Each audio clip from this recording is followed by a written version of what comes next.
There is a particular kind of quiet that settles over a person when they have run out of options. It is not peaceful. It is not restful. It is the silence that comes after all the noise has been made, after every door has been knocked on and found locked, after every plan has been drawn up and crossed out. It is the silence of someone sitting very still because moving in the wrong direction now could cost everything that still remains. Nora Vásquez knew that silence well, but she had lived inside it for the better part of 2 years, and by the time the summer of her 38th birthday arrived, it had become so familiar that she barely noticed it anymore. She heard it in the mornings when she woke before the alarm, lying in the dark of the studio apartment she shared with her 2 daughters, listening to the sound of the old building settling around them. She heard it in the evenings when the girls were asleep, and she sat at the folding table in the corner with a calculator and a stack of papers and numbers that refused to cooperate no matter how many times she rearranged them. She heard it most clearly at the end of every month when the rent came due, and she sat with her bank balance on the screen of her phone for a long time before closing the app. Her daughters were 7 and 9.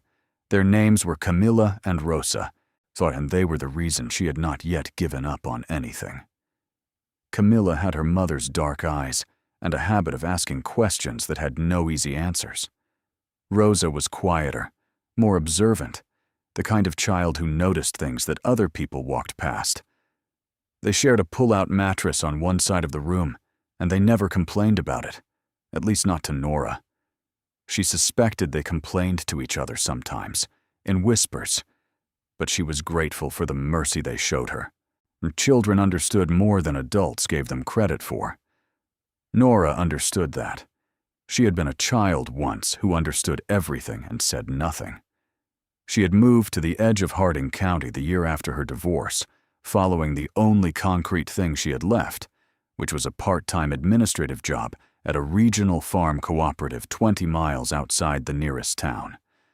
The job did not pay well, but it was steady, and the cooperative's director, a weathered woman named Dolores, who had known Nora's mother years before, had given her a chance when no one else was inclined to.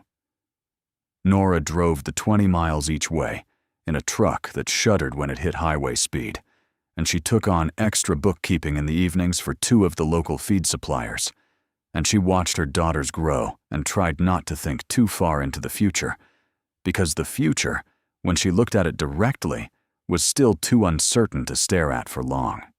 The county itself was a place that felt like it had been bypassed by whatever era came after the last one.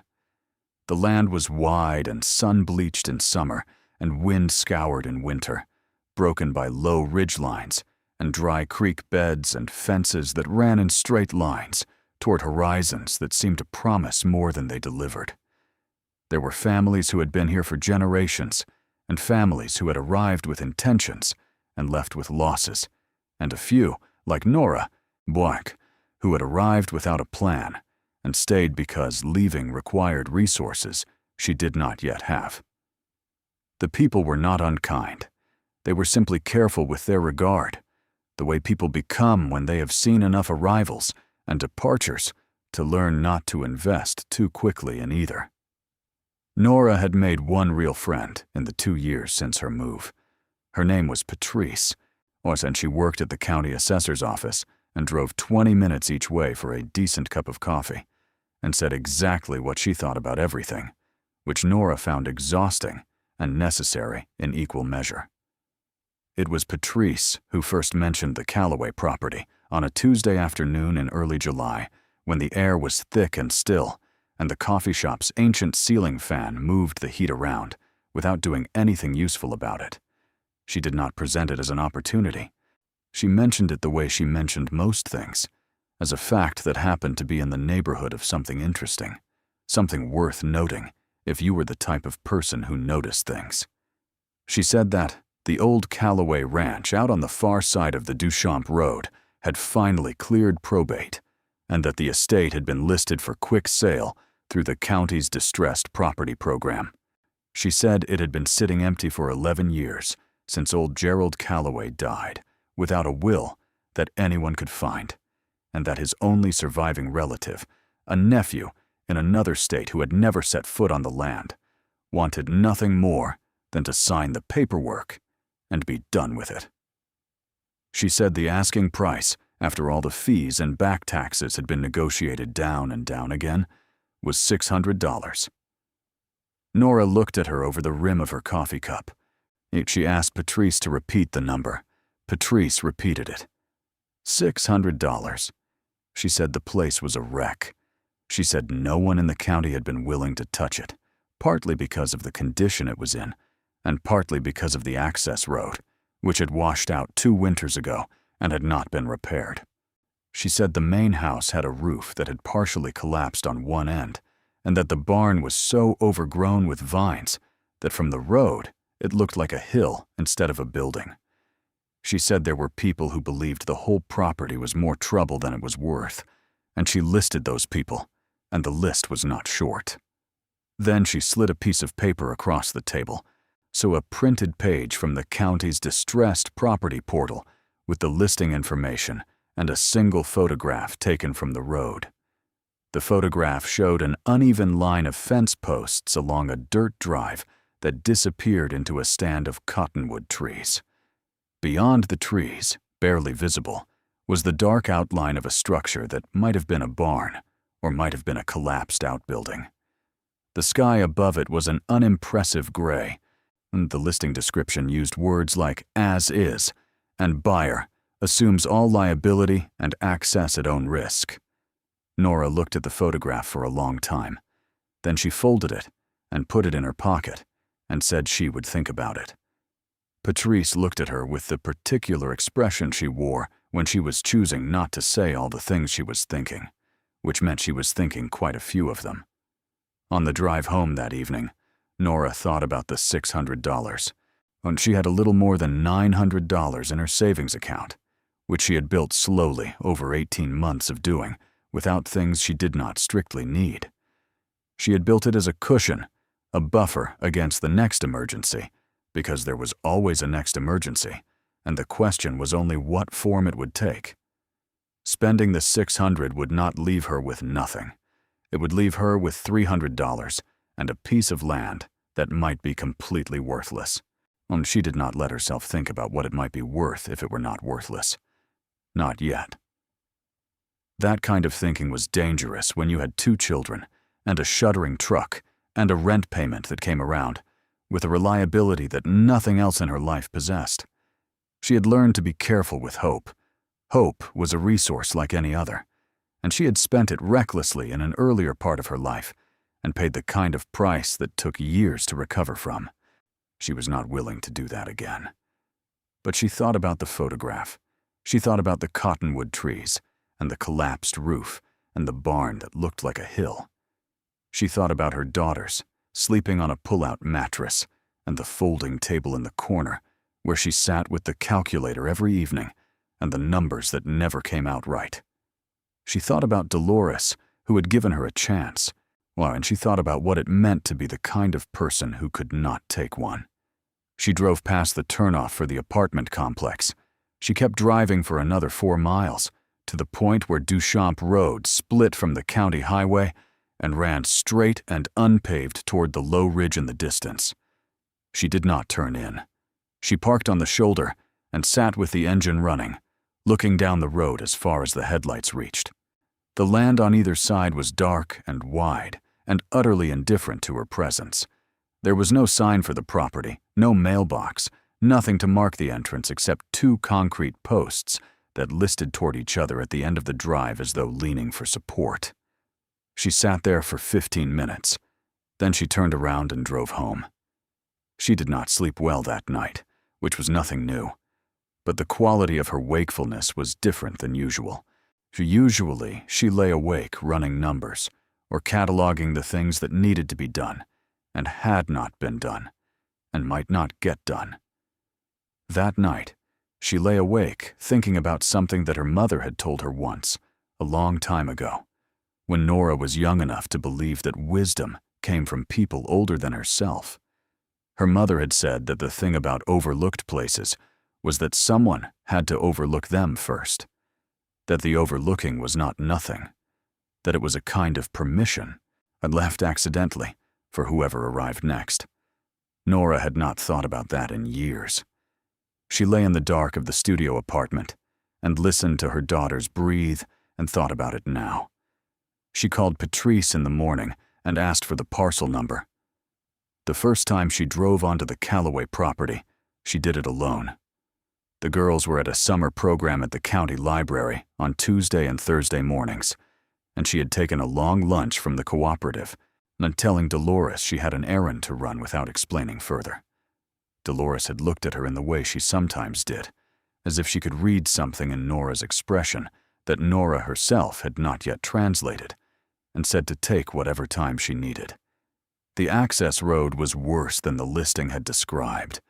What remained of it after the washout was a rutted track compacted by time, but not by any intentional maintenance.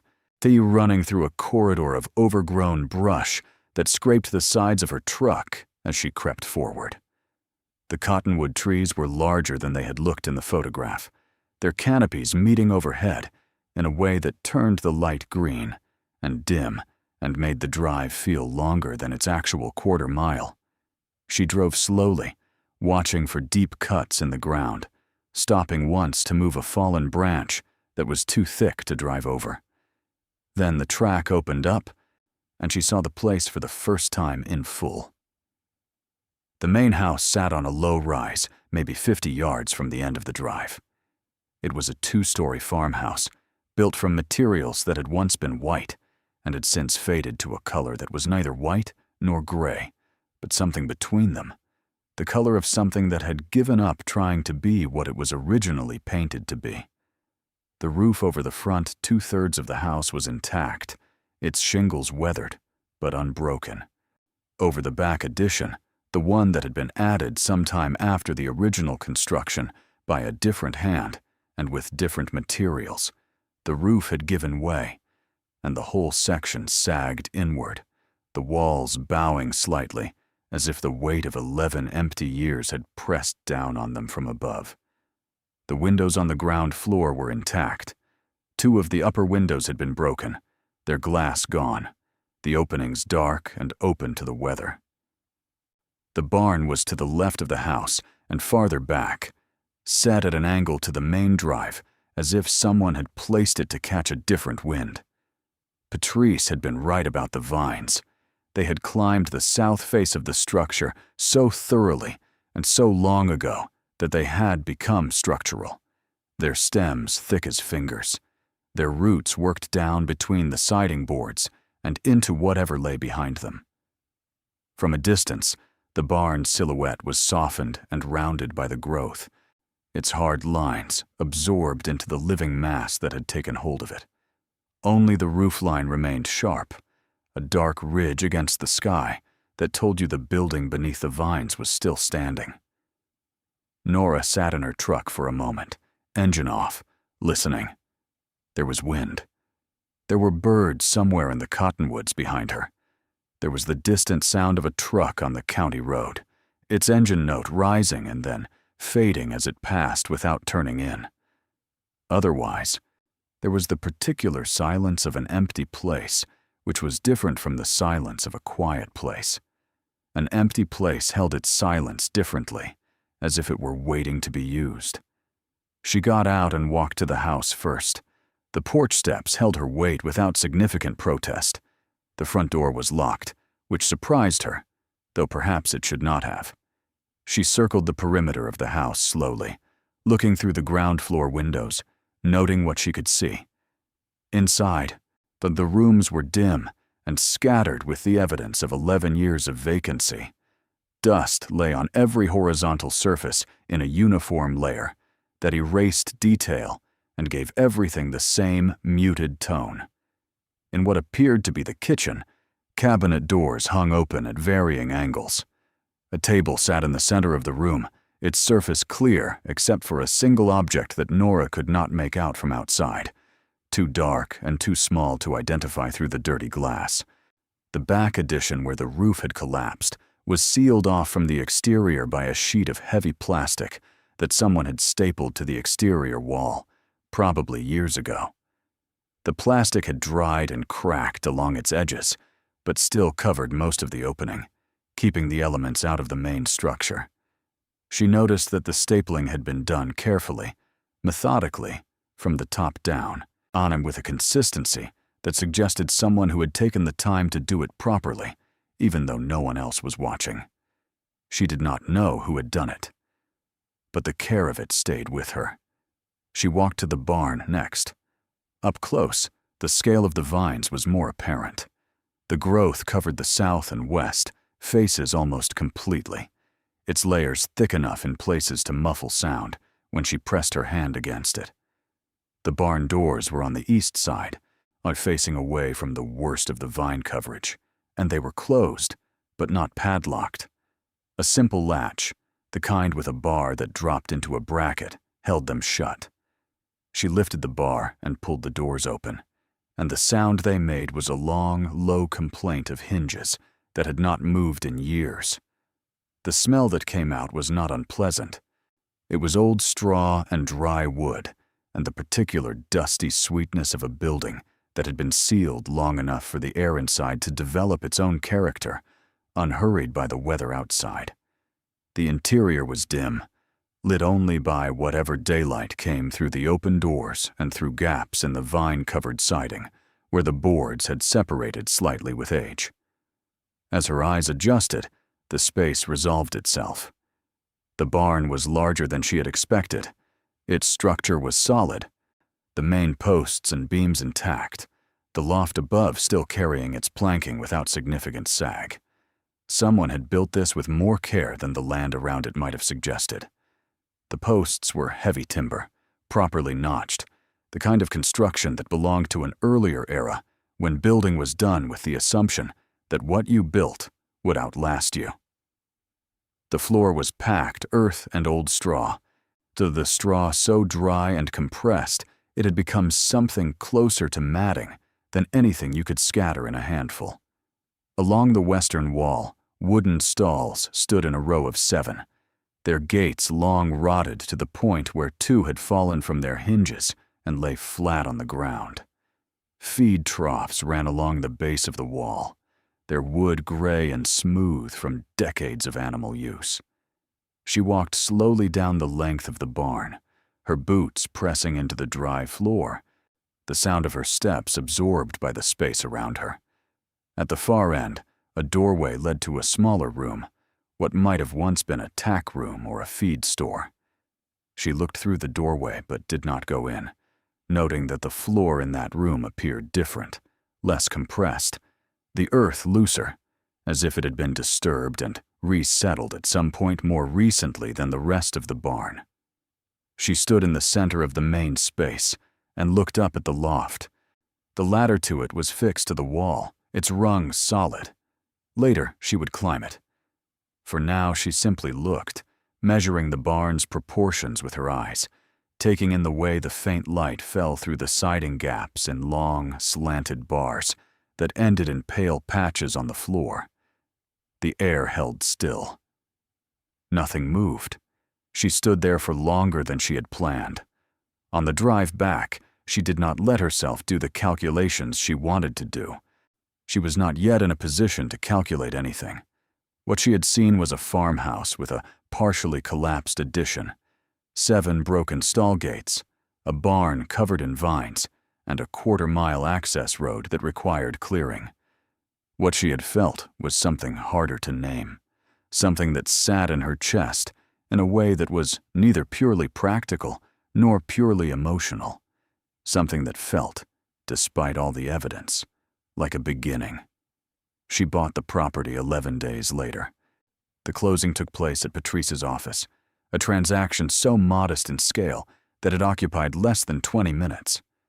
Nora signed the papers with the pen that Patrice kept in a coffee mug on her desk, the one with the cracked handle that she had refused to throw away for years. The notary was a man named Obed, who shook Nora's hand with both of his and told her she was either brave or crazy, and that in his experience, there was usually something to be said for both. She drove home with the deed in an envelope on the passenger seat and sat in the parking lot of her apartment complex for a while before going inside. She had $300 in her savings account, and she owned a parcel of land that no one else had wanted to buy. The sun was going down over the low ridge to the west, and the light had turned the color of old copper. She sat and watched it until the color faded. Then she went inside and made dinner and told her daughters about the ranch. The response from the people around her arrived in stages, like weather moving across open country, each front carrying its own particular character. Patrice was first, because Patrice was always first. She said she supported Norah completely, and that Norah should know she was almost certainly making a mistake, and that she would drive out to the property on Saturday to help clear the access road, and that she had an uncle with a chainsaw who owed her a favor. The combination of full support and absolute skepticism was so typical of Patrice that Norah found it reassuring. Dolores was quieter. She listened to Norah describe the property and the price and the condition, and then she was quiet for a moment that lasted slightly longer than a comfortable silence, and then she said that land was land, and that you could not buy it twice, and that she hoped Norah knew what she was taking on. She did not offer the chainsaw uncle, when she did offer the use of the cooperative's small flatbed trailer if Norah needed to haul anything out of the structure, and she said it in a tone that suggested she expected the trailer to be used for hauling debris rather than for anything more optimistic. The people at the feed cooperative where she did her evening bookkeeping were less measured. The first one she told was a man named Harlan, who had farmed the adjacent county his entire life, and who had an opinion about everything and the confidence to share it, regardless of whether it had been invited. Harlan said the Callaway place had been a bad investment when Callaway was alive, and that it had not improved with 11 years of abandonment, and that he had heard the soil on that parcel was so depleted from overgrazing decades ago that you could not grow a decent weed on it. He said this while leaning against the doorframe of the office with his arms crossed, and he said it with the tone of someone who was doing Norah a considerable favor by delivering this assessment. Norah thanked him for the information. Harlan said he was only being straight with her, because someone had to be. He said the county was full of people who had bought distressed properties at the bottom of the market and ended up spending 10 times the purchase price in repairs before they realized the numbers would never work. He said he had seen good families broken by that particular combination of optimism and underestimation. He said he hoped she had a plan. Norah said she was working on one. Harlan nodded in the way that people nod when they do not believe the thing they are nodding at, and he pushed off the doorframe and went back to his truck, and Norah sat at the desk and wrote the evening's entries in the ledger and did not think about anything except the numbers in front of her until the numbers were done. The harder conversations were the ones she did not have, the ones that existed as silences and glances in the places she moved through every day. She heard about some of them secondhand, for through Patrice, who had ears in every corner of the county's public-facing offices, and who reported what she heard with the directness that Norah had come to rely on, even when it stung. There was talk at the grain elevator about the single woman from out of town who had bought the Callaway wreck and was apparently going to try to fix it up, and the talk was not hostile, but it was not particularly kind either.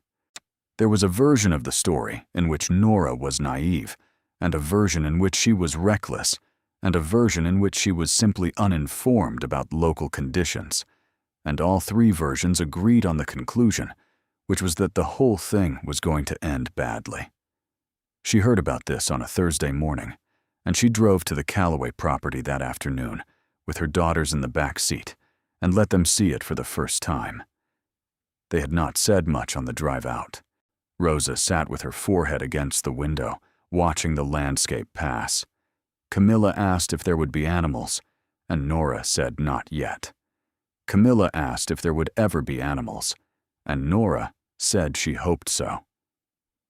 When the truck turned onto the access road and pushed through the corridor of brush, both girls were quiet.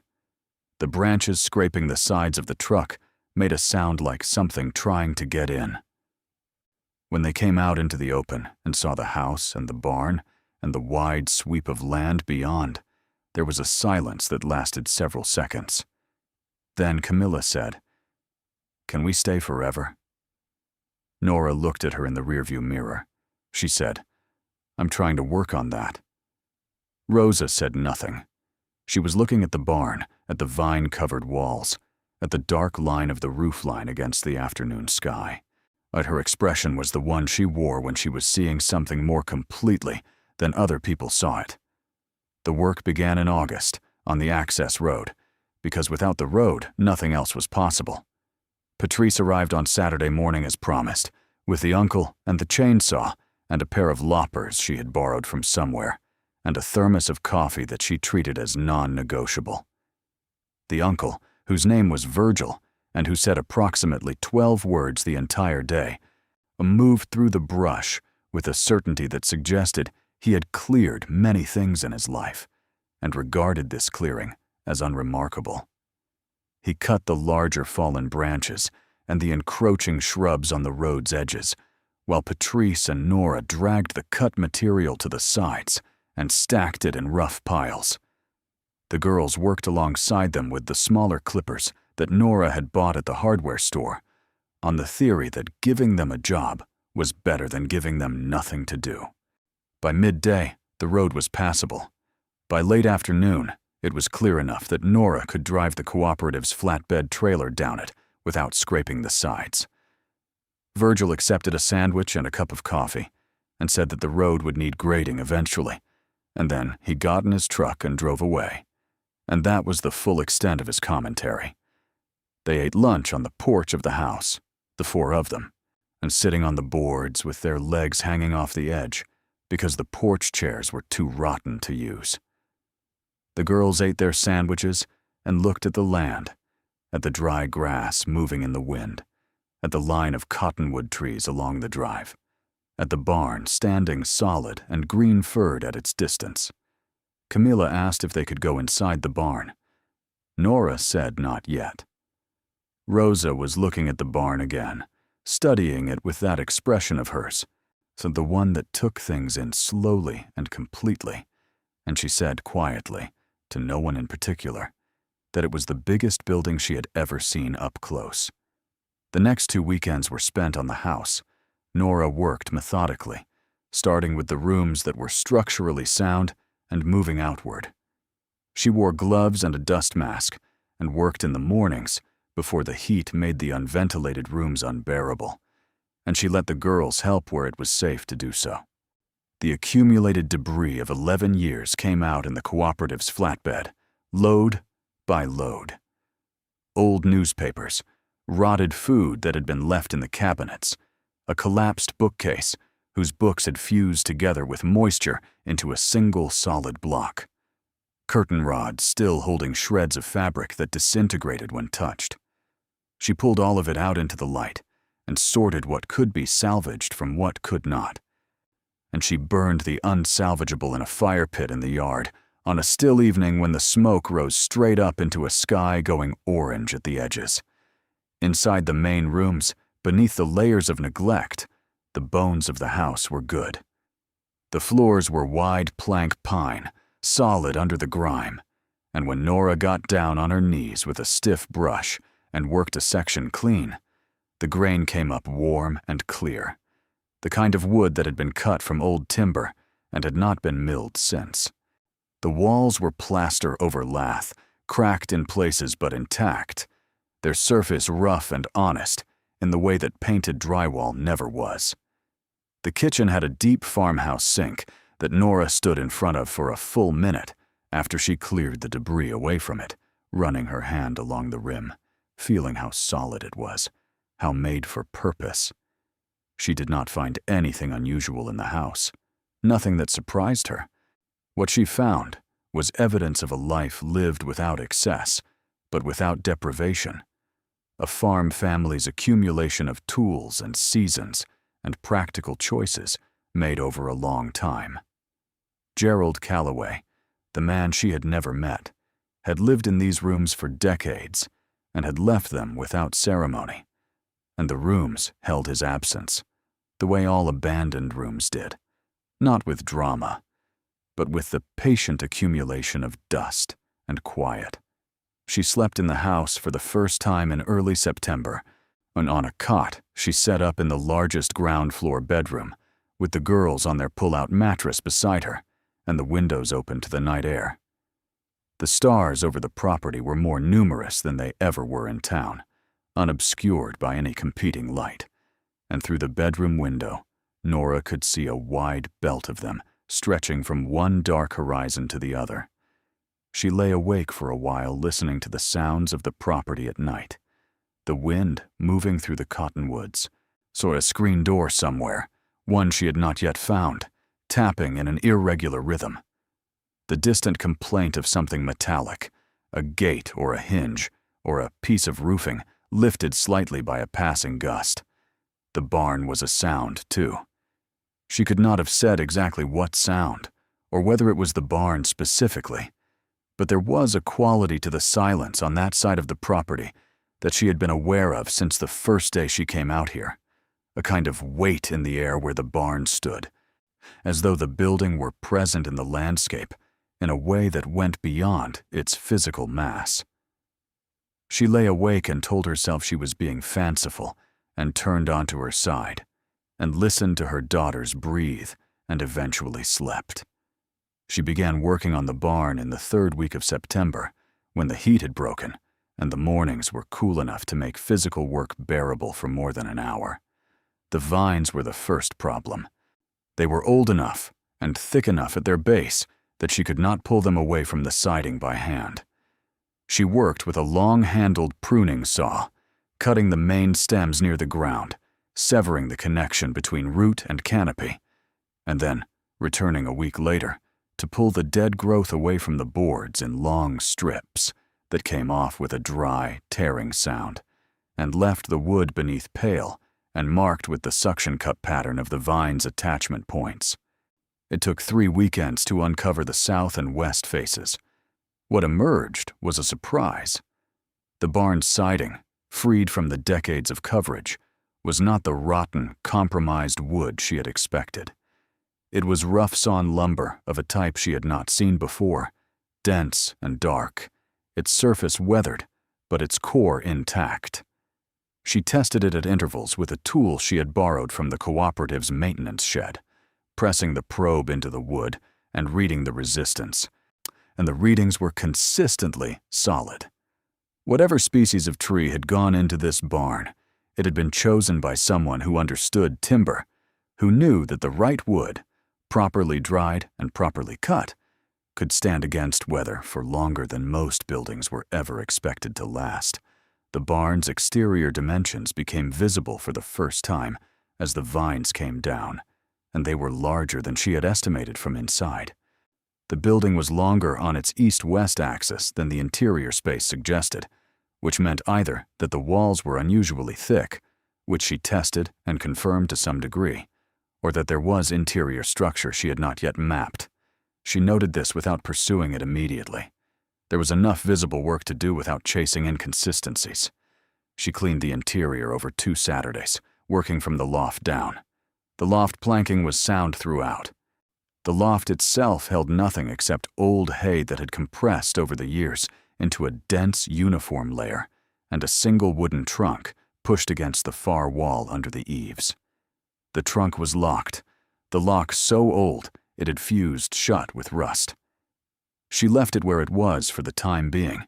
She was not yet at the stage of opening locked things. The main floor took longer, and she hauled out the rotted stall gates and the collapsed sections of the feed troughs and the accumulated debris from the corners where wind-driven material had gathered over the years. She swept the hard-packed earth floor with a wide broom, working methodically from the far end toward the doors, and as she swept, the floor emerged with a quality she had not expected. In most areas, it was simply packed, dirt, uniform, and unremarkable. But in the section near the tack room doorway, near where she had noticed the loosened earth on her first visit, The floor had a different quality. The material was still compressed, still bearing years of accumulated hardness, but the compression was not uniform. There were areas where the floor was slightly higher and areas where it was slightly lower, in a pattern that was too regular to be natural settling. She swept the section clean and crouched down to look at it more closely. The pattern was not obvious. It required the right angle of light, the raking light of late afternoon coming through the open doors, to reveal the subtle differences in texture and level. Once seen, it could not be unseen. The floor in that area had not simply settled over decades. It had been disturbed and restored more than once, and with enough care that the disturbance was only visible if you were looking for it. She stood up and looked at the section for a while. Then she looked at the tack room doorway. Then she looked at the walls on either side of the tack room, noting that they were, as she had measured from outside, thicker than they needed to be for a building of this type, thicker than any simple insulation or structural requirement would explain. She did not touch anything that day. She closed the barn doors and walked back to the house in the falling light, and stood on the porch for a while, looking at the structure from across the yard, watching the way the shadows deepened around its base as the sun went down. The roofline was sharp and clear against the evening sky. The building was solid and permanent, and had been waiting here for 11 years, longer than that, much longer, waiting without urgency, keeping whatever it kept in the particular silence of things that have learned to be patient. She went inside and made dinner for her daughters, and did not say anything to them about the floor or the walls or the measurements that did not quite add up to what they should. She was not yet ready to say it out loud. Saying it out loud made it something that could be wrong, and she wasn't yet ready for it to be wrong. She was careful with hope. She had learned to be. But that night, after the girls were asleep, she sat at the folding table with a piece of graph paper and began to draw what she had seen, measuring from memory, noting the discrepancies, marking the areas where the floor's surface told a different story than its edges. She drew slowly and precisely, the way she had taught herself to do the cooperative's accounts, finding the logic in the numbers, following each line until it led somewhere. She sat at the table until long past midnight. When she finally put the pencil down, the drawing on the graph paper showed a space inside the barn that the interior of the barn did not account for. Not a large space, not by any dramatic measure, but a space nonetheless. A space that the building contained but did not reveal, hidden not by any elaborate construction, but by the simplest possible means, which was the assumption that no one who looked at the barn would look at it carefully enough to notice that it was slightly larger on the outside than it was on the inside. She folded the graph paper and put it in the pocket of her jacket. She turned off the light and sat in the dark for a moment, listening to the sounds of the property at night. The cottonwoods, the screen door, the distant metallic note from the other side of the yard. Whatever was in that barn, it had been waiting a long time. She could wait a little longer, too. She spent 3 days doing nothing about what she had found. This was not indecision.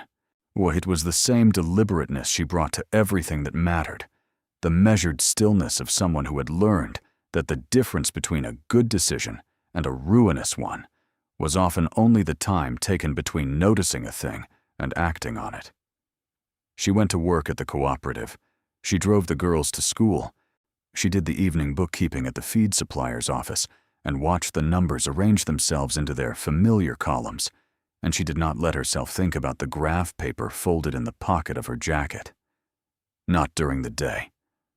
At night, in the quiet of the ranch house, after the girls were asleep, she took the paper out and looked at it again, each time measuring her own certainty against what the lines actually showed, on checking her own reasoning for the kind of wishful geometry that desperate people sometimes imposed on neutral facts.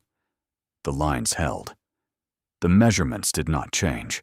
The barn was, by any honest accounting, several feet longer on its exterior east-west axis than its interior suggested it had any structural reason to be. The walls were not unusually thick throughout.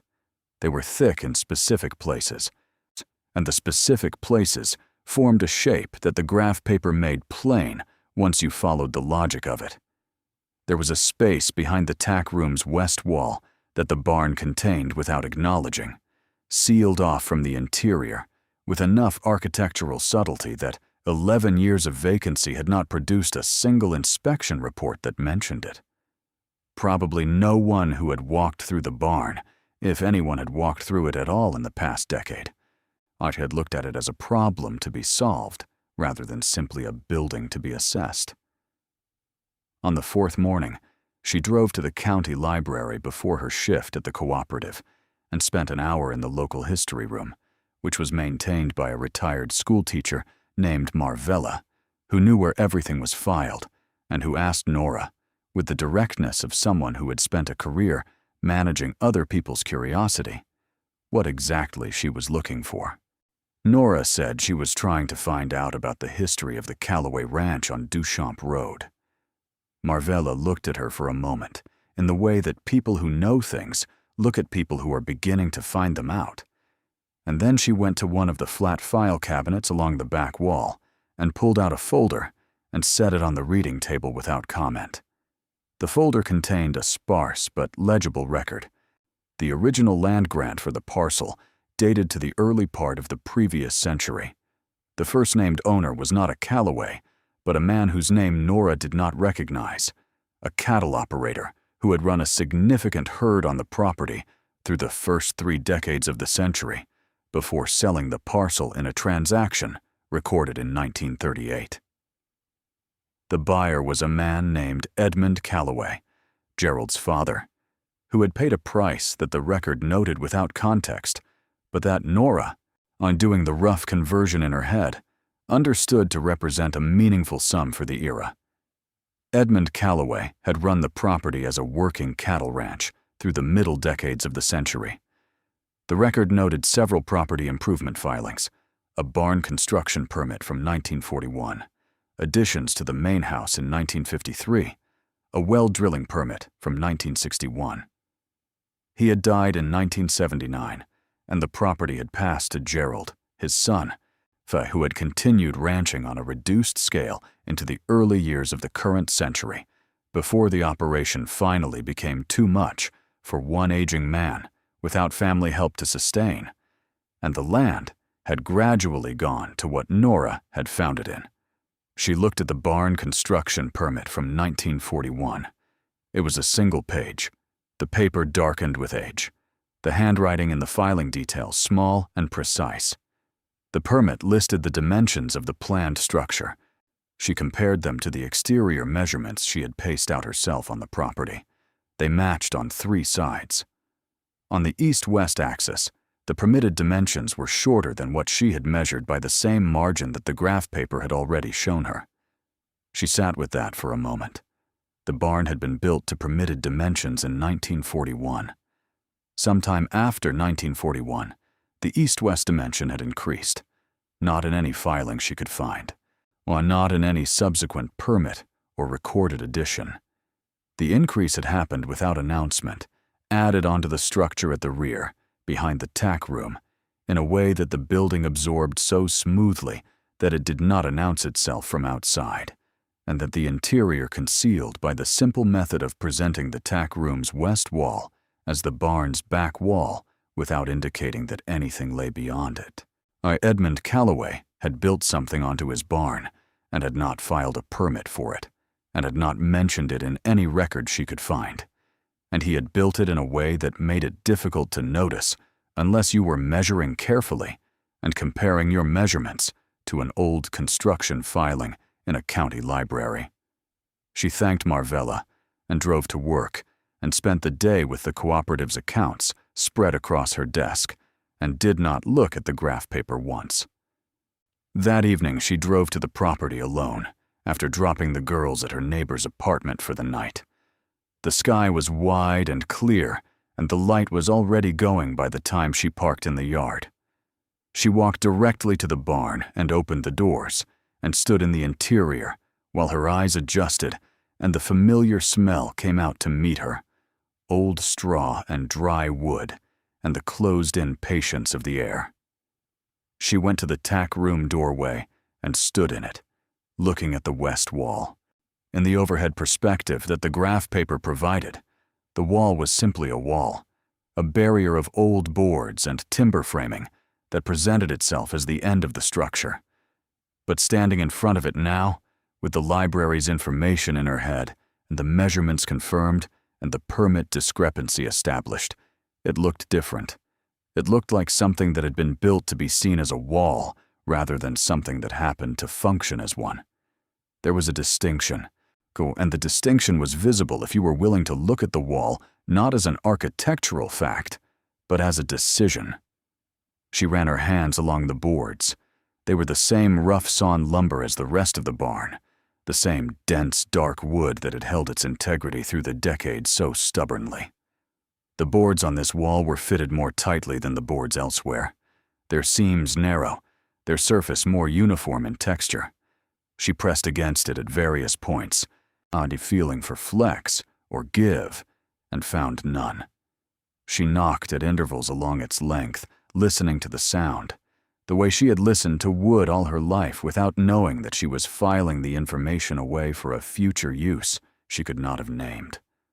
The sound changed near the south end of the wall, not dramatically, not in the obvious hollow way of a bad stage trick. It changed the way sound changes when the density of material behind it shifts, saw a barely perceptible deepening of the knock's resonance that told her the wall was backed by space rather than solid material. She knocked at the surrounding areas again, establishing the baseline, then returned to the section where the sound changed. The section ran from approximately knee height to approximately chest height and extended perhaps 2 feet along the wall's length. Everything above and below returned the expected flat knock of solid construction. Only this section held the different note. She did not try to open it that night. She stood in the tack room for a long time, her hand flat against the boards where the sound had changed, and she breathed in the old air and listened to the barn settle around her and thought about Edmund Calloway building this structure in 1941 and adding something to it without a permit and sealing it off with the same dense wood and the same careful craftsmanship he had used throughout. She thought about what a man builds in 1941 without filing papers. She thought about what a man seals into a barn wall in the year that the world began to understand that the war in Europe wasn't going to stay in Europe. She drove home in the dark and sat at the folding table with the graph paper and a second piece of paper and wrote down everything she had established so far in the careful, sequential order she used for accounts. Facts on the left side of the page, questions on the right. The facts column was longer than she had expected it to be. The questions column had only one entry, which she wrote in letters slightly larger than the rest. It said, "What did he put there?" She came back the next morning with the right tools, which she had thought about carefully the night before. She brought a flat pry bar, thin-headed, meant for removing old trim without splitting it. She brought a rubber mallet rather than a metal hammer. She brought her phone for photographs. She brought a flashlight with fresh batteries. She brought a small notebook and a pen. She brought, though she would not have been able to explain exactly why, a pair of clean cotton gloves. The girls were at school. She had the whole morning. She worked on the section of wall where the knock changed, starting at the edge of the altered sound zone, pressing the pry bar into the seam between boards with the gentlest possible force, since the boards were old and the wood was hard, but the fit was not beyond understanding. As she worked the pry bar along the lower edge of the section, she became aware that she was not simply removing boards that had been nailed in place. The boards in this section moved together as a unit, slightly in response to the leverage. Not individual boards that happened to be adjacent. A single constructed panel that had been built to appear as individual boards. Now she stepped back and looked at the section again with this new understanding. The seams she had taken for simple board joints were, on the panel itself, decorative, routed into the face of a single thick piece of lumber to create the appearance of multiple pieces fitted together. The surrounding boards were real, individual boards, nailed in the conventional way. The panel was a different thing entirely, built to match and mounted in a frame that she could now see, once she knew to look for it, set slightly back from the wall's face by a margin of perhaps a quarter-inch. She found the frame's edge at the bottom, a narrow gap where the panel's lower edge met the floor, and she worked the pry bar into it and applied a steady, even pressure and felt something give. Not break, not splinter, simply release, as if it had been waiting for someone to apply the right force in the right direction, as if the mechanism had been designed for reopening rather than permanent sealing. The panel swung inward on hinges mounted to the frame's interior side, hinges she could not see from the outside, hinges that turned smoothly on oil that should have dried up decades ago but had not entirely, still holding a thin film of lubrication that allowed the door to open without protest. The darkness beyond the opening was dense and close, and the smell that came out of it was different from the barn's air, older and drier and with a mineral quality, stone or metal or both. The smell of a space that had been closed for a very long time. She pointed the flashlight into the opening.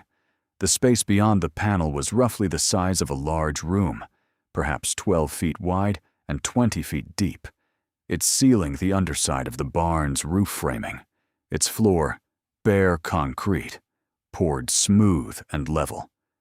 The walls were the inner faces of the barn's exterior boards, plus one wall of concrete block construction, solid and square. The room had been built with care. The concrete floor showed no cracks. The walls were sound. The roof framing above was dry and intact. She was still standing in the doorway when she saw the first of them.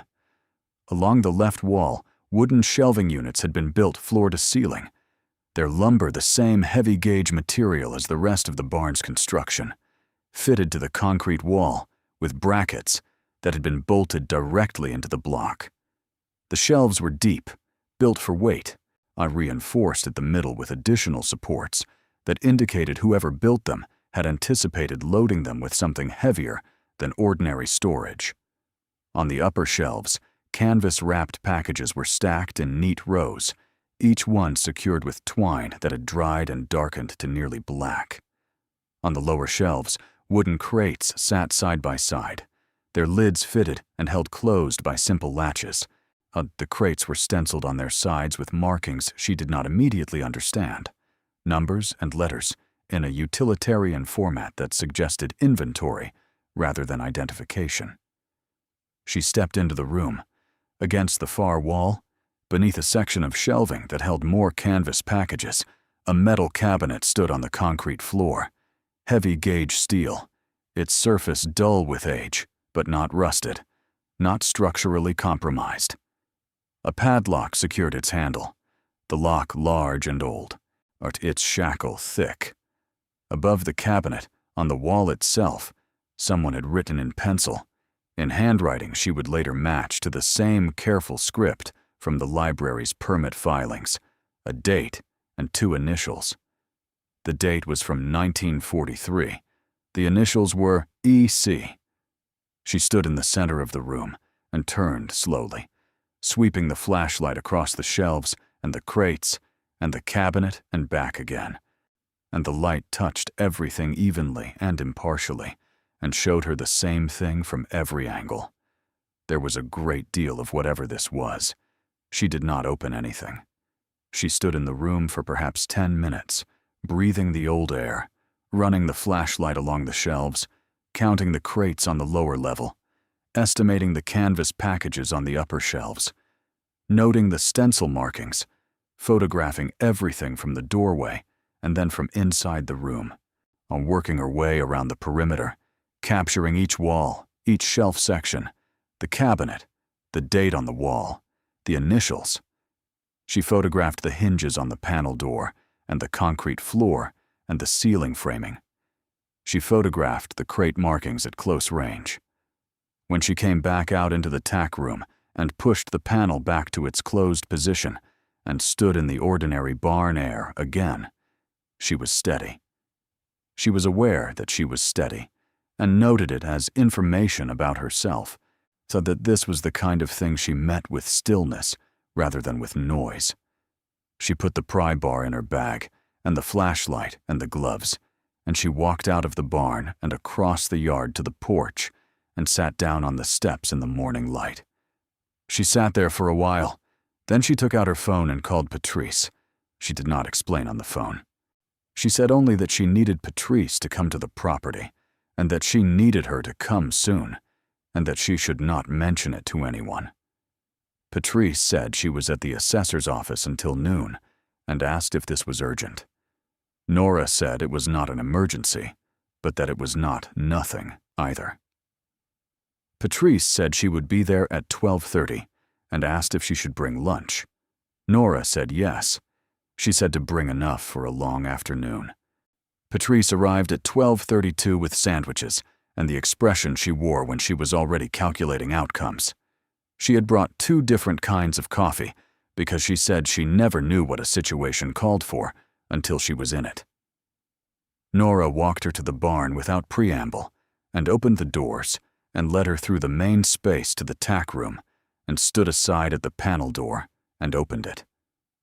Patrice stood in the doorway for a very long time, and she said nothing for the first 2 minutes. Norah had timed this since she came back out of the room the first time. She had wondered how long a person stood in a doorway like this before they said anything, and the answer was, at least for Patrice, 2 minutes. Then Patrice said, very quietly and without inflection, that Norah needed to call someone. Norah said she knew.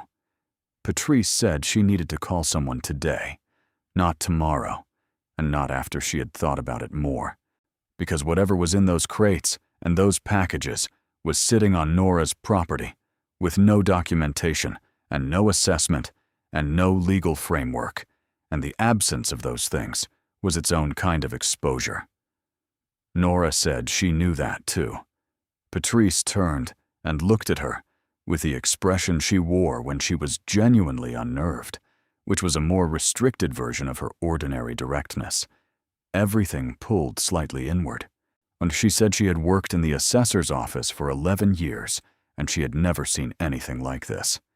She said she had heard stories, but she had always filed them in the category of stories that people told rather than stories that happened. Norah said it was happening. They stood in the tack room doorway with the sandwiches untouched in Patrice's bag and looked into the room for a while longer. Then they closed the panel door and went back out into the yard and sat on the porch, and Patrice opened the bag and handed Norah a sandwich, and they sat in the afternoon light, and Patrice drank one of the coffees, and Norah drank the other, and neither of them said anything for almost 5 minutes. Then Patrice said she had a contact, a woman she had met through a county assessor's conference 2 years ago, who worked with an estate appraisal firm that handled complex and sensitive cases across the region. She said the woman was discreet, which was the first quality required. She said she would make the call. Norah said to make it. The call was made from the porch of the ranch house, and Norah sat close enough to hear Patrice's side of the conversation, which was careful and concise, and used the phrase significant undocumented estate contents twice. When Patrice hung up, she said the woman would come Thursday.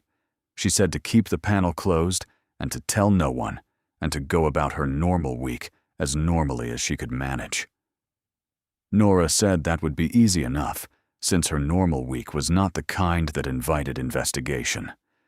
Patrice looked at her, and for a moment, her professional composure came apart slightly, just at the edges, and she said that she had driven out here on a Saturday to help clear a road because she had thought Norah needed a friend, not to let her make a mistake entirely alone. She said she wanted Norah to know that she was glad she had come.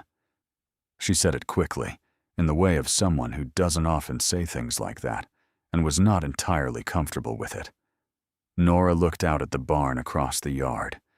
The afternoon light had reached the angle where it came under the eaves and touched the lower boards directly, and the wood glowed a deep amber in it, the color of something old and valuable that had always been there, waiting for the right light to make it visible.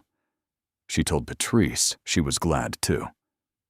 The woman Patrice had called arrived on Thursday at 9 in the morning. Her name was Constance Aldrich, and she was not what Nora had imagined from Patrice's description of a contact from a professional conference. She was 60 years old, and she wore the kind of clothes that were good without being decorative, and she carried a case that contained, as Nora would discover, a range of specialized equipment and documentation tools that suggested she had done this kind of work many times before in many different configurations. When she shook Nora's hand with a grip that was dry and certain, and she looked at the ranch with the unhurried assessment of someone conducting a first impression that was also a professional evaluation. She asked to see the barn first, and the context second, which Nora later understood was a deliberate methodology. She did not want the story before the object. She wanted to form her own judgment before it was shaped by explanation. Nora walked her to the barn and opened the doors, and led her through to the tack room, and opened the panel door, and stepped aside. Constance Aldrich stood in the doorway for a moment that was somewhat shorter than Patrice's 2 minutes, and that had a different quality to it, more purposeful, the stillness of a person processing information quickly and in order. Then she stepped inside, and set her case on the floor, and opened it, and began to work. She worked for 3 hours. During that time, Nora sat in the barn's main space on a hay bale she had dragged in from the yard, and listened to the sounds from the tack room, the careful movements, the occasional soft exchange of one implement for another. She did not go in. She had understood from Constance's manner that the professional space of the assessment required a certain cleanness, an uninterrupted quality that she was not inclined to disturb. At the end of the 3 hours, Constance came out of the tack room and closed the panel door behind her, and stood for a moment in the barn's main space, looking at the middle distance in the way of someone organizing a great deal of information into a presentable sequence. Then she looked at Nora. She said that what Nora had found was real, that she wanted to be the first thing said, and said clearly, because in her experience, the most important thing at this stage was to establish that the person in Nora's position wasn't dealing with an elaborate forgery or a collection of worthless reproductions. She said the materials she had assessed were genuine. She said the documentation she had found with the materials, letters and receipts, and provenance records that had been sealed inside the canvas packages alongside the objects themselves, supported the genuineness in terms of origin and chain of custody. Then she told Nora what she had found. The canvas packages on the upper shelves contained coin collections. Not coin collections in the hobbyist sense, not a drawer of accumulated currency from various travels, but curated and systematic assemblages of rare and historically significant coinage that had been collected with expert guidance and documented with the kind of rigor that suggested professional assistance at the point of acquisition. The coins were predominantly American, concentrated in certain series and years that Constance named and that Nora wrote down in her notebook, with the sense that she was transcribing a language she would need to have translated separately. There were also European coins, on several series of considerable age, and one package that contained a collection of ancient coins that Constance said would require specialist numismatic assessment, but that she believed, based on her experience, to be of significant individual value. The wooden crates on the lower shelves contained gold bars. Constance said this with the same tone she had used for everything else, factual and direct. She said there were 41 crates, or that she had opened and verified the contents of a representative sample, and that each crate contained 10 bars. She said the bars were stamped with hallmarks she had photographed for further analysis, but that their weight and composition were consistent with standard commercial gold bars from the period indicated by the room's construction. The metal cabinet, which she had opened, using a technique involving the padlock's mechanism that she did not detail, but that produced the open lock without damage in under 4 minutes, had contained documents and a separate, smaller collection of items wrapped in oilcloth. The documents were records, personal records, business records, correspondence, and what appeared to be a detailed inventory of everything in the room, written in Edmund Calloway's careful hand and dated to 1943. The inventory accounted for each item, its origin, its date of acquisition, and in many cases its assessed value at the time. The oilcloth packages contained jewelry, estate pieces, several of significant historical provenance based on the hallmarks and the period. Norah sat on the hay bale and listened and wrote in her notebook and didn't interrupt. When Constance finished her summary, she paused and looked at Norah and said there was one more thing. She said that the inventory document in the cabinet was not only a record of the room's contents, it was also a statement of intent, written in a section at the end, in language that was direct and without legal formality, but whose meaning was clear. Edmund Calloway had written that the contents of the room were the accumulated savings of a lifetime's work, converted to durable form against the uncertainties of the era, and that they were left for whoever came after, for family if family remained, and if not for family, then for whoever found them and had the sense to look. Because such a person, he wrote in the cramped and careful script that Norah was beginning to feel she recognized, deserved what they found. Norah looked at that page for a long time after Constance finished reading it. The handwriting was small and level, and had been written by a man who had made his preparations and then sealed them away and lived out his life above them without telling anyone, without leaving any map except the one built into the barn's dimensions for anyone willing to measure. She asked Constance what the next steps were. Constance said she would need to bring in a specialist team for full documentation and assessment.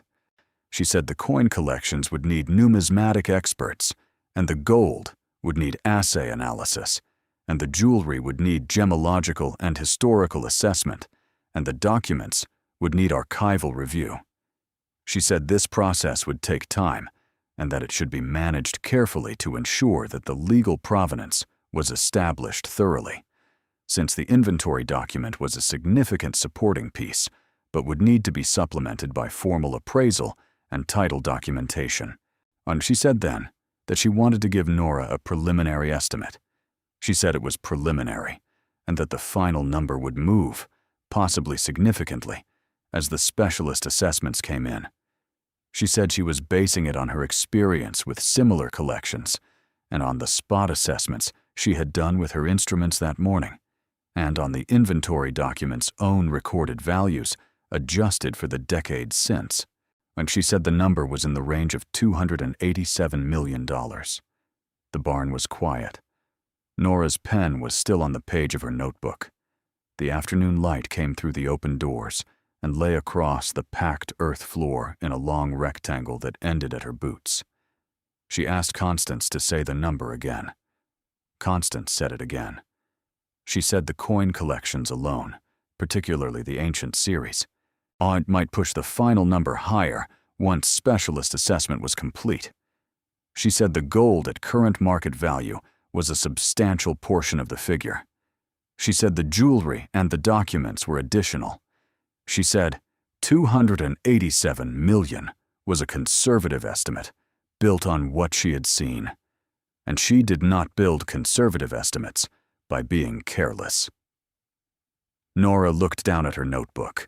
The number was written there in her own handwriting. She had written it while Constance was saying it, automatically, the way she wrote figures when she was doing accounts. And seeing it in her own handwriting made it real in a way that hearing it had not quite achieved.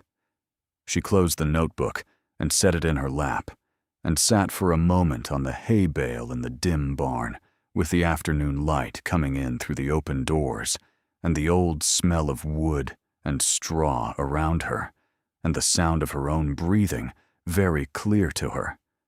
Then she said, quietly and without drama, that she needed a few minutes. Constance said she would wait outside. Norah sat alone in the barn. The panel door in the tack room was closed behind her, and the room beyond it was, as it had been for 80 years, sealed and patient, and full of the accumulated weight of a man's preparations for an uncertain future.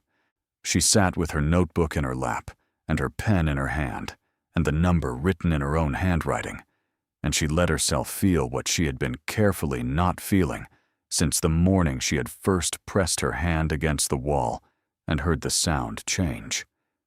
She thought about the studio apartment, the folding table in the corner, the pull-out mattress, the calculator and the stack of papers, and the numbers that had never, not once, had arranged themselves into anything that looked like safety.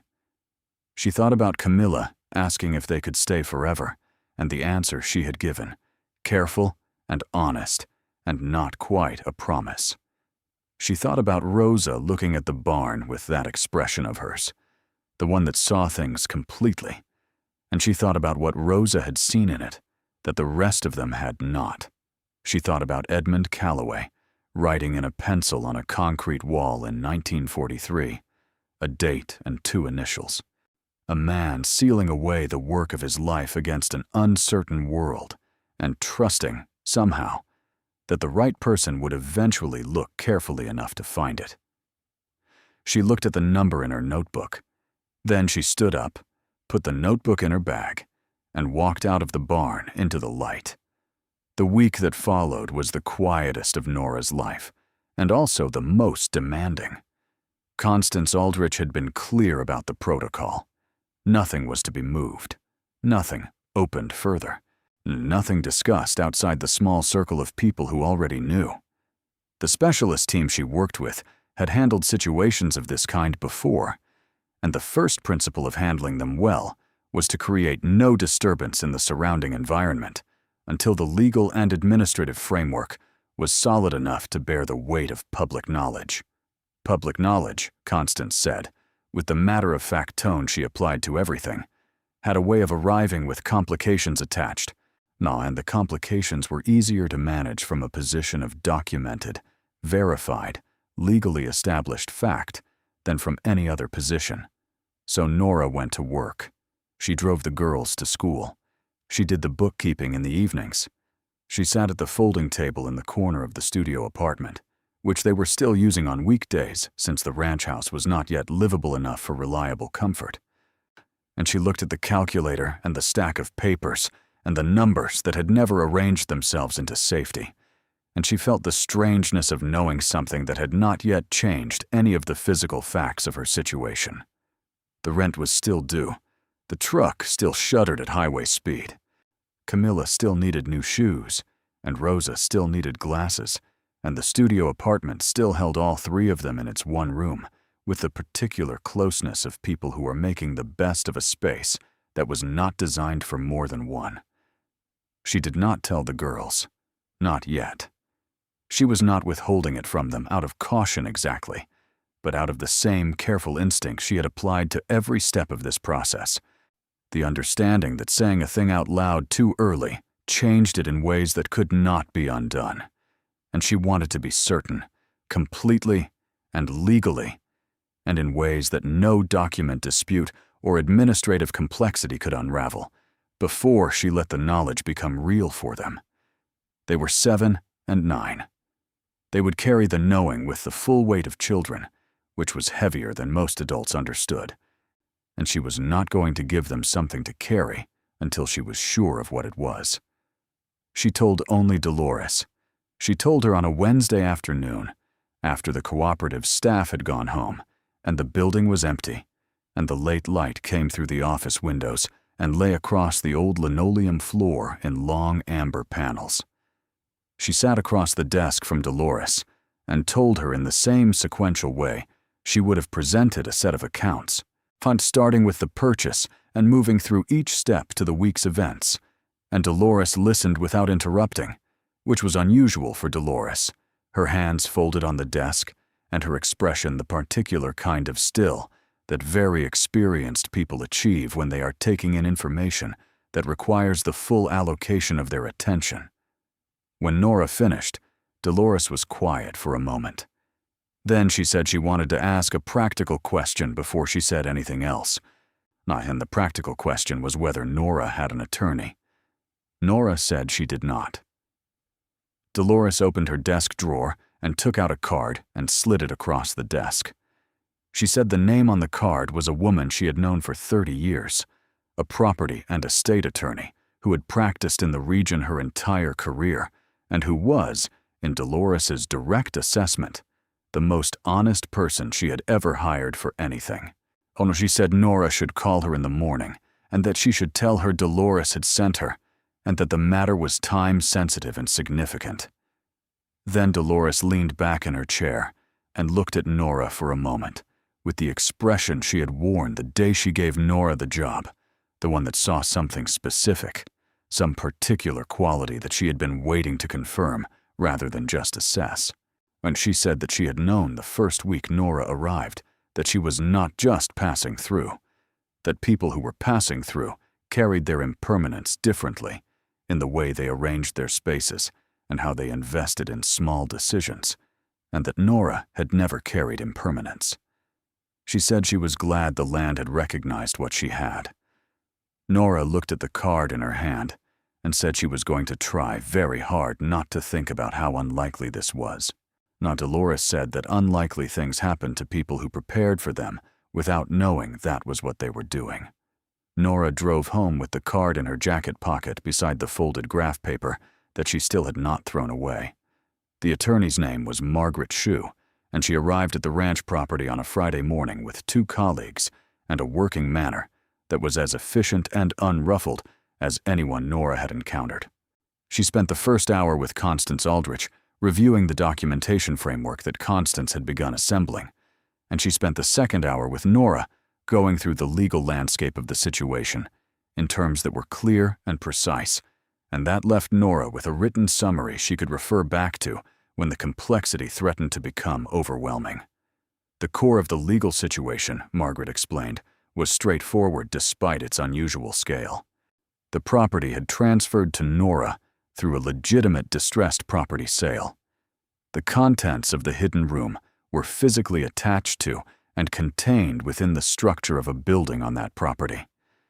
Edmund Calloway's inventory document, which Margaret reviewed with the careful attention of someone reading a document they expected to be citing for a long time, constituted a statement of testamentary intent, informal by legal standards, but meaningful as a supporting piece in establishing the character of the bequest.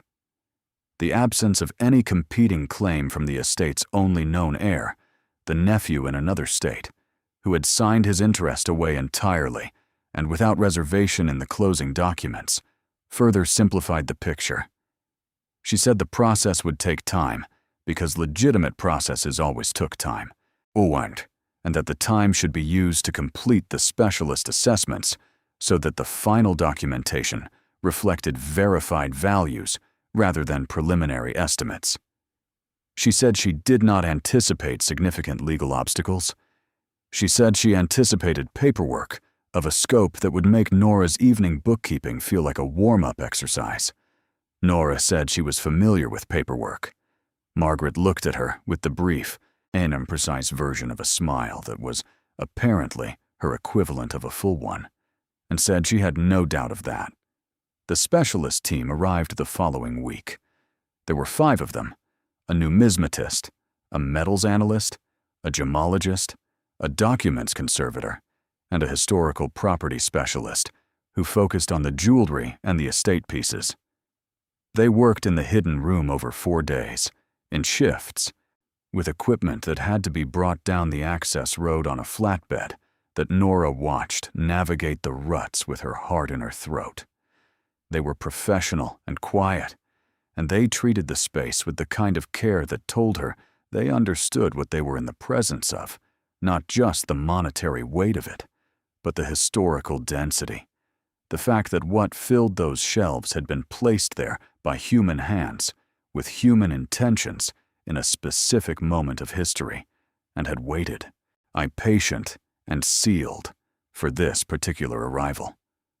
On the fourth day, the numismatist came out of the tack room in the late afternoon and stood in the barn's main space for a moment, and then looked at Norah, who was sitting on her hay bale in the place she had come to think of as her post, the place where she sat while the assessment proceeded and the world rearranged itself around her. He said that the ancient coin collection was more significant than Constance Aldrich had preliminarily estimated. He said there were pieces in that collection that belonged to series so rare that fewer than a dozen examples were known to exist in private hands anywhere in the world. He said he had spent 30 years in numismatic assessment, and he had never seen a private collection of this character discovered outside of an institutional or major estate context. He said he needed to contact 2 colleagues before he could finalize the numbers, but that she should understand the preliminary estimate was going to move. Norah asked which direction. He said upward. When the final assessment was complete, and Margaret Shue had the numbers in a form that could be presented to Norah formally, she requested a meeting at the ranch property. She said she preferred to deliver formal assessments where the subject matter was located, because it grounded the numbers in physical reality in a way that made them more comprehensible. Norah understood this to be a kindness, though it was framed as methodology. They sat on the porch of the ranch house, Norah and Margaret, with the barn visible across the yard in the late afternoon light, its doors closed, its vine-cleared south and west faces showing the dense, dark wood that had kept its integrity for 80 years. Margaret had a folder on her knee, and she opened it and laid the summary page on the porch rail between them, and Norah looked at the final number. The numismatic collection, including the ancient series, had assessed at $112 million. The gold bars, at current market value after assay confirmation, had assessed at $141 million. The jewelry and estate pieces had assessed at $22 million. The documents and archival materials, assessed for historical significance and completeness, had been valued separately at an additional $9 million. The total was $284 million at conservative institutional appraisal, with the numismatist's note attached that certain pieces in the ancient collection were subject to auction market variation that could push the realized value of that collection alone to a figure significantly higher than its conservative assessment. Margaret turned to a second page and said that the preliminary and final figures were within 4% of Constance Aldrich's original estimate, which she noted was an exceptional degree of accuracy for a first-pass assessment of materials this complex, and that she would be communicating that to Constance directly. Norah looked at the barn. She thought about $600. She thought about the way the access road had scraped the sides of her truck on the first drive in, the branches reaching across the overgrown corridor like something trying to stop her from arriving. She thought about Harlan at the feed cooperative leaning against the doorframe, telling her about bad investments, and the way he had nodded when she said she was working on a plan, the nod that did not believe the thing it was nodding at. She thought about the voices that had circulated through the county's grain elevators and coffee shops, about the single woman from out of town who had bought the wreck on Duchamp Road. Naive, reckless, uninformed, but the polite vocabulary of people who had already written the ending before she had taken the first step. She thought about Edmund Calloway writing in pencil on a concrete wall. The date, the 2 initials, the man who had built his preparations into the bones of a structure and trusted whoever came next to look carefully enough. She looked at the number on the page, then she looked at the barn again, and thought, with a clarity that surprised her, that the barn looked exactly the same as it always had, that $284 million had not changed the color of the wood or the angle of the roofline or the way the late afternoon light came under the eaves and touched the lower boards and made them glow that deep, particular amber. The barn looked like itself. It looked like something that had always been worth what it was worth, waiting without impatience for someone to understand that. The story did not stay quiet. It could not. And Norah had known it could not. And she had used the weeks of legal process to prepare herself for the moment when it stopped being private and became something else. Margaret had advised her on the sequencing, on how to manage the information's movement outward from the center, and Norah had followed the advice with the same methodical attention she brought to everything.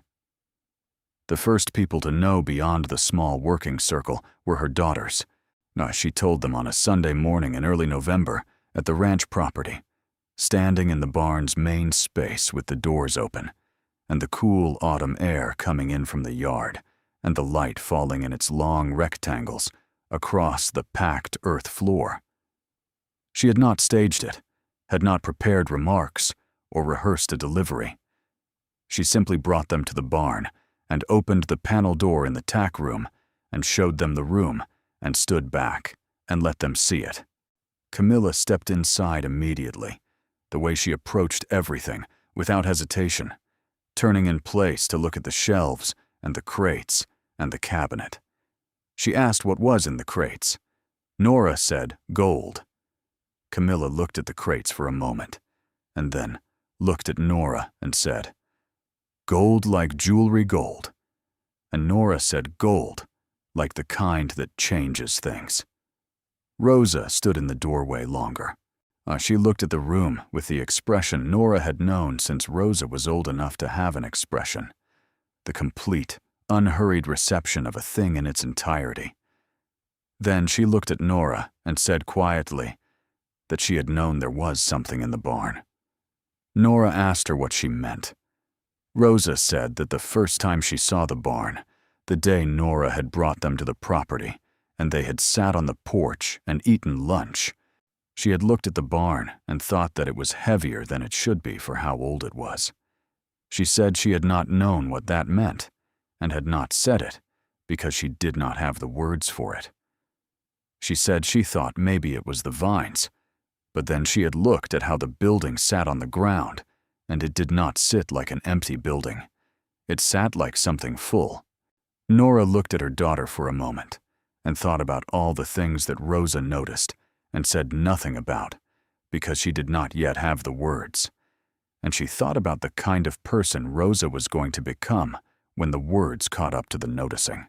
She said to both of them that she wanted them to understand what this meant, and also what it did not mean, so that the money was real, and the change it would make was real, but that the people they were, and the work they did, and the way they treated other people was not going to change because of numbers on a page, that she had raised them to be people who worked, and noticed, and stayed steady, and she intended to continue raising them that way. Camilla said, "Can we get a dog?" Norah said yes. Camilla said, "Can we stay forever?" Norah said yes. She said it without the qualification she had used before, or without the "I'm trying" or the "I hope so." She said yes, we can stay. We are staying. This is ours. Rosa came out of the doorway and crossed the tack room and put her arms around Norah's waist and leaned against her, and Norah stood in the old barn with her daughters and the autumn light coming through the open doors and the weight of what was behind the panel wall, and she held both of them for a while and did not say anything else because there was nothing else that needed saying. The community learned about it the way communities learn about things, in pieces that arrived at different speeds and with varying degrees of accuracy, coalescing over several weeks into a version that was mostly right and entirely astonishing. Patrice, who had been present at the beginning and who had maintained her silence with the discipline of someone who understood what was at stake, told Norah afterward that the moment the story became public knowledge, the quality of the county's collective conversation changed in a way she could only describe as a full rotation, as if the whole thing had turned on its axis to face a different direction, Harlan was among the first people Nora encountered after the news had traveled. She was at the feed cooperative picking up supplies, the week after Margaret Sue had filed the final legal documents, and the assessment had been formally entered into the county record.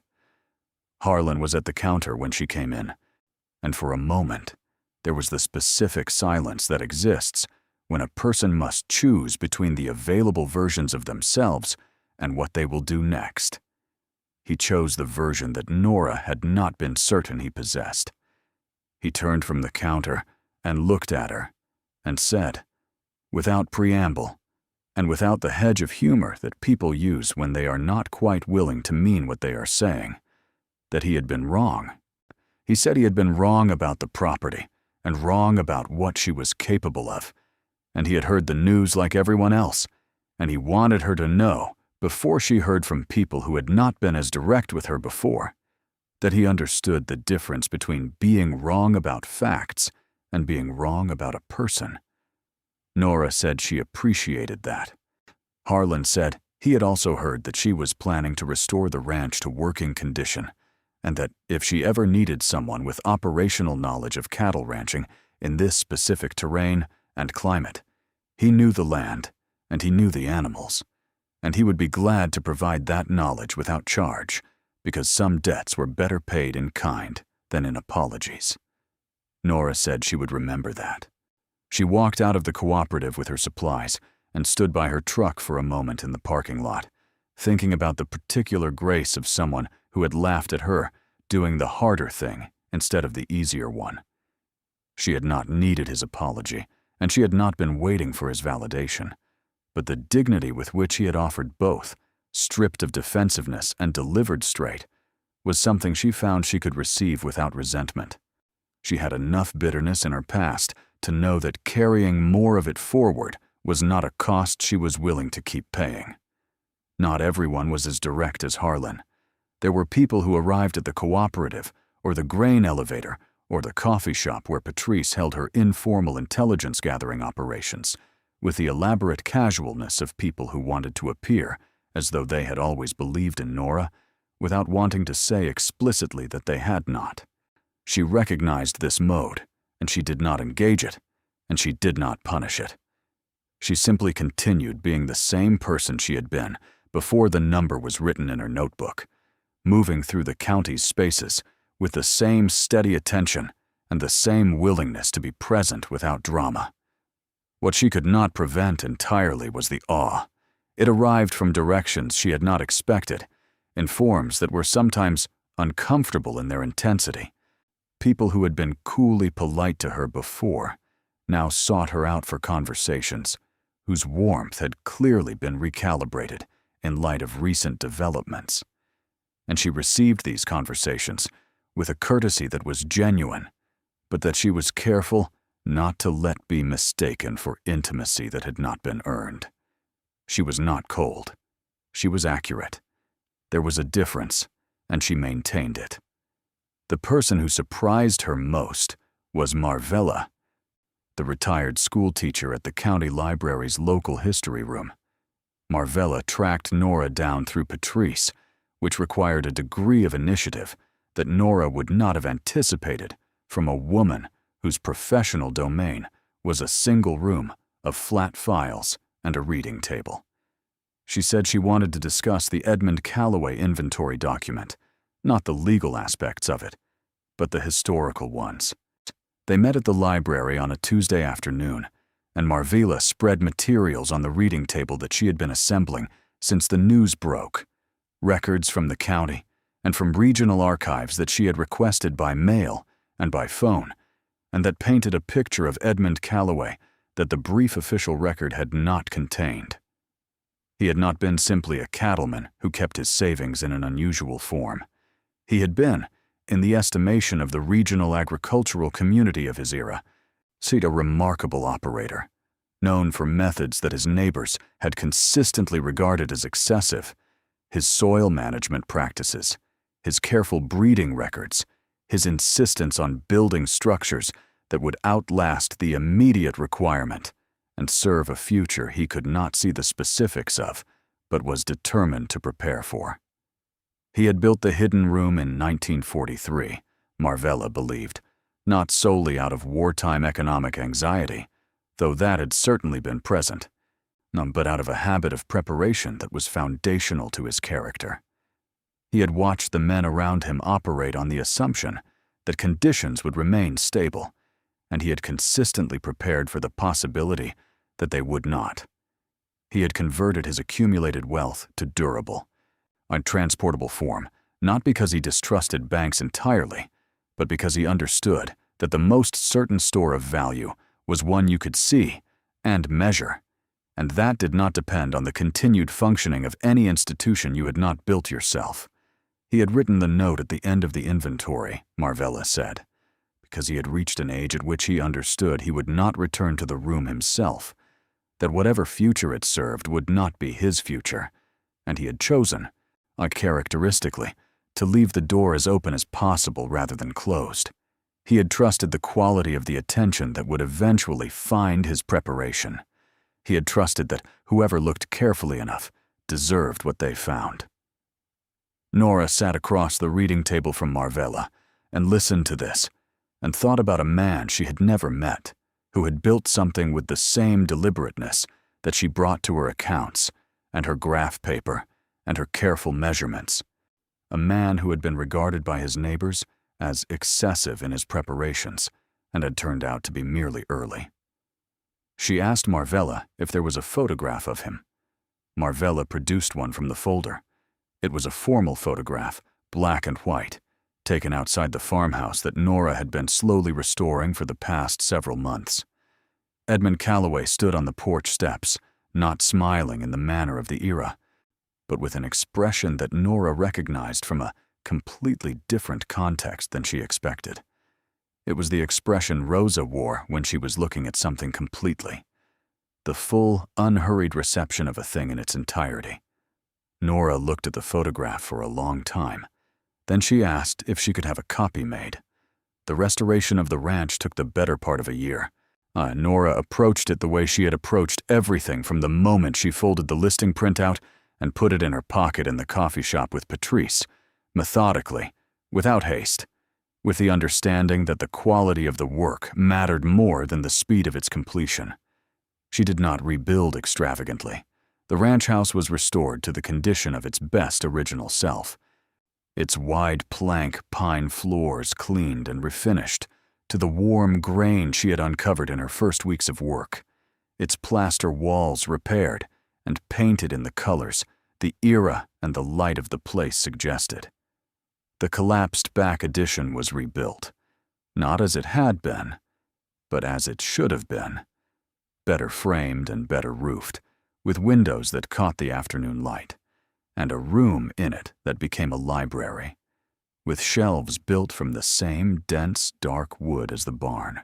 And she hired local people for the work, not because she was making a statement, but because they knew the land and the climate and the materials, and because the money that moved through the project moved through the community, and she saw no reason for it to go anywhere else.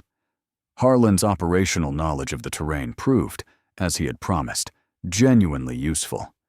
He helped her assess which sections of the original fencing were worth restoring and which needed to be rebuilt from scratch, and he introduced her to a rancher 2 properties over who had a small herd and was willing to discuss grazing arrangements. The barn was preserved rather than restored. The vine-cleared exterior weathered naturally through the first autumn and winter, taking on the characteristic silver gray of aged timber exposed after long coverage. The hidden room was documented by the Historical Society, whose representative made 3 visits and produced a formal record of the construction's methods and materials, and then it was respectfully sealed, the panel door closed, the room preserved in the condition in which it had been found. Norah had a plaque made, small and unobtrusive, mounted on the exterior wall of the barn near the east doors. It carried Edmund Calloway's name and the years of his tenure on the land, and nothing else. She thought that was enough, so he had already said what he wanted to say in the note at the end of the inventory. The coins and the gold and the jewelry and the documents moved through the legal and financial process with the thoroughness that Margaret Sue had promised, and the final realized value, after the ancient coin collection achieved its auction price, landed at $311 million. The numismatist's prediction about the auction market had been accurate. Nora had watched the bidding on the most significant pieces from a seat in the auction room with Margaret beside her, and she had been calm through most of it, right up until the gavel came down on the final lot and the number appeared on the board. And then she had been not calm, briefly, in a way she had allowed herself, because she was among people who understood what they were witnessing. She paid off every debt she had. The student loans she had been carrying since a degree she had finished under circumstances that had made finishing it feel like a defeat rather than an achievement. The medical bills from Camilla's emergency appendectomy 18 months earlier that had been sitting in a collections file because she had never been able to address them without choosing between them and something else that was also necessary. She paid them all, not with drama or declaration, but with the same methodical attention she had always brought to numbers, working through the list from the oldest obligation to the newest, and crossing each one off with the same blunt pencil she had used for the accounts. She established education funds for both girls, structured conservatively by a financial advisor that Margaret recommended and that Nora interviewed with the skepticism she applied to everyone she hired. The funds were sized to cover any educational path either girl chose without pressure or limitation. She told Camilla and Rosa about the funds in the same matter-of-fact way she told them about everything, clearly and completely. And she told them also that the funds were not a reason to want less or to stop working. They were a floor, not a ceiling.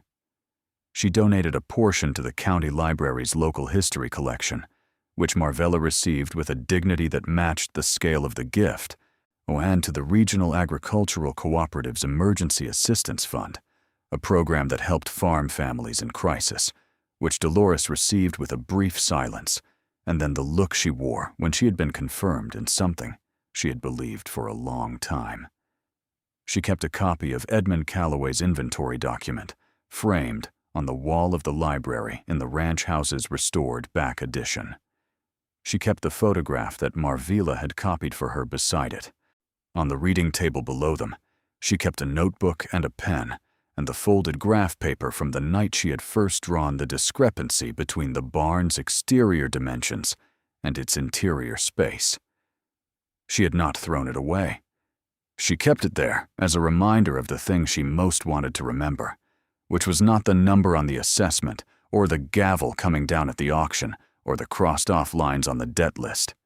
It was the moment she had crouched on the packed earth floor of the barn, with the raking afternoon light coming through the open doors, looking at the barely visible pattern in the compressed earth, and had let herself see what was there instead of what she expected to find.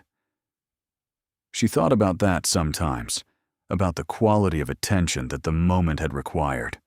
Not special attention, not the attention of someone with unusual abilities or particular knowledge, but simply the attention of someone who had learned to look at things as they were rather than as she hoped or feared they would be.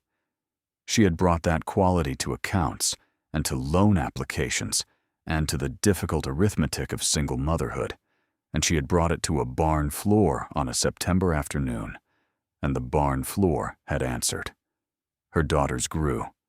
Rosa turned 10 that spring and received, at her specific and precise request, a book on structural engineering written for young readers, which she read twice before her birthday was over.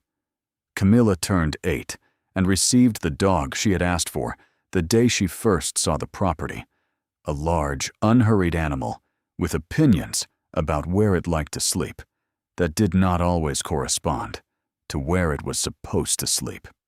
The dog's name was a subject of extended negotiation that concluded with a name that was technically Camilla's suggestion, but that Rosa had managed to influence through the kind of quiet, strategic contribution she was developing into an art form. They ate dinner in the farmhouse kitchen most evenings, at the long table Nora had found in an auction room in the county seat, Solid oak, scarred from years of previous use. I bought because it looked like a table that had meant something to whoever had owned it before. They ate and they talked about the day's details, and Rosa described things she had noticed, and Camilla asked questions, and Nora listened to her daughters fill the rooms that had been empty for 11 years, and thought about the word that Camilla had asked that first afternoon on the porch, the one that had carried a child's entire wish in 4 syllables. Forever was a long time. And she was practical enough to know that forever was a word that life tested with the specific kind of patience it reserved for people who had said it out loud.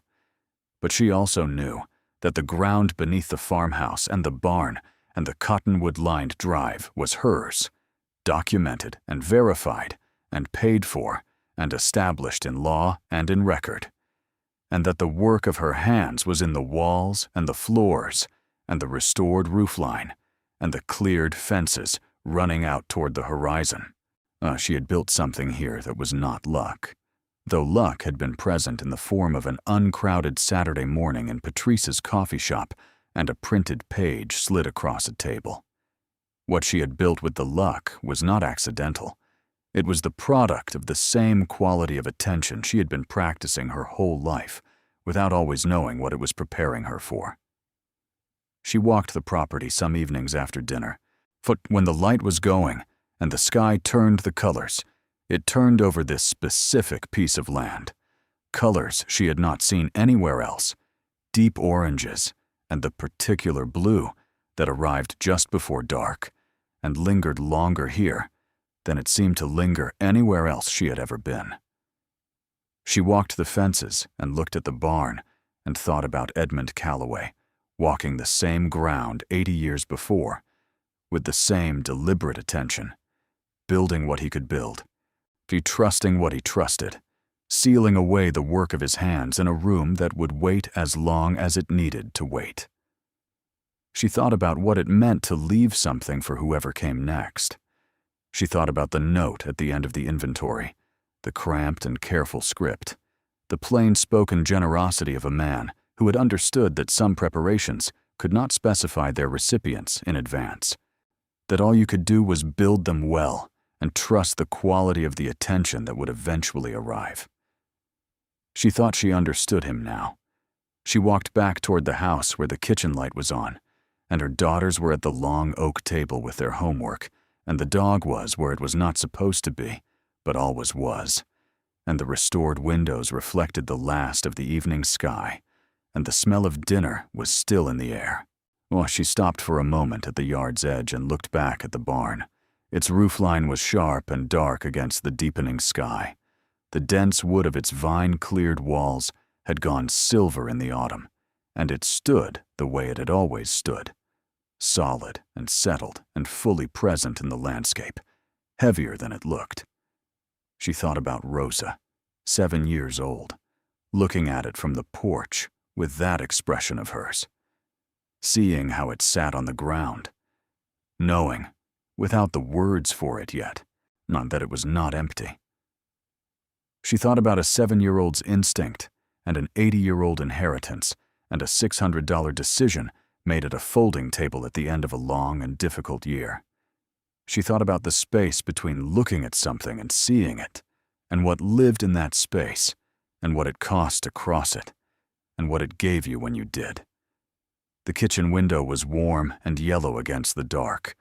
Her daughters' voices carried across the yard, a clear and ordinary and entirely themselves, arguing about something that was not important and that would be resolved before bedtime and forgotten by morning, the daily maintenance of a shared life conducted in a place they had made their own. She stayed outside a moment longer in the cooling air, with the barn behind her and the house ahead and the wide sky above and the ground solid and documented and hers beneath her boots. Then she went inside. Thank you so much for watching until the end. If you loved this story, check out the other videos on your screen now. I think you'll really enjoy them. And don't forget to subscribe if you haven't already. See you in the next story.